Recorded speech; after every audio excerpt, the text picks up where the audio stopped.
అందరికీ నమస్కారం. ప్రజెంట్ హైదరాబాద్ నుండి బయలుదేరి ఆఫ్రికా కాంటినెంట్లో ఇథియోపియాలో అడిస్ అబాబా వచ్చేసాను. మీరు అందరూ ఎదురు చూస్తున్నట్లు మళ్ళీ ఆఫ్రికన్ వ్లాగ్స్ కంటిన్యూ అవుతాయి. మిస్ అవ్వకుండా నెక్స్ట్ వచ్చే వీడియోస్ అన్నీ చూడండి. ఇథియోపియా రావాలనుకునే వాళ్ళకి మన ఇండియన్స్కి ఆన్ అరైవల్ వీసా ఉంది, అలాగే ఈ వీసా కూడా ఉంది.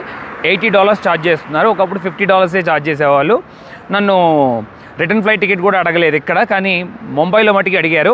నాకు 20,000 అలా పడింది. స్కై స్కానర్లో నేను బుక్ చేసుకున్నాను. అదిగోండి, ఇప్పుడు మనం క్యాపిటల్ సిటీ అడిస్ అబాబాలోనే ఉన్నాం. చూస్తున్నారు కదా రోడ్స్ ఎంత బాగున్నాయో. అలాగే ఇవాళ ట్రాఫిక్ లేదు, ఎందుకంటే ఆదివారం అవటం వల్ల. ఇదిగోండి బిల్డింగ్స్ అంతా పెద్ద పెద్దగా ఉన్నాయి. ఇక్కడే నేను పక్కనే ఒక ఎల్బీ పెన్షన్ అని చెప్పి ఒక హోటల్ ఉంది. ఆ హోటల్లోనే స్టే చేస్తున్నాను. నా దగ్గర ఒక $750 ఛార్జ్ చేస్తున్నారు. లోకల్ కరెన్సీ బిర్రు ఉపయోగిస్తారు ఇక్కడ. ట్రైబల్ లాంగ్వేజెస్ చాలా ఉన్నాయి ఇక్కడ, కానీ మెయిన్ లాంగ్వేజ్ అమ్హారిక్ మాట్లాడతారు ఇక్కడ ఎక్కువగా. ఫుల్ వీడియో చూడాలనుకున్న వాళ్ళు స్క్రీన్ మీద లింక్ ఉంటుంది, చూసేయండి.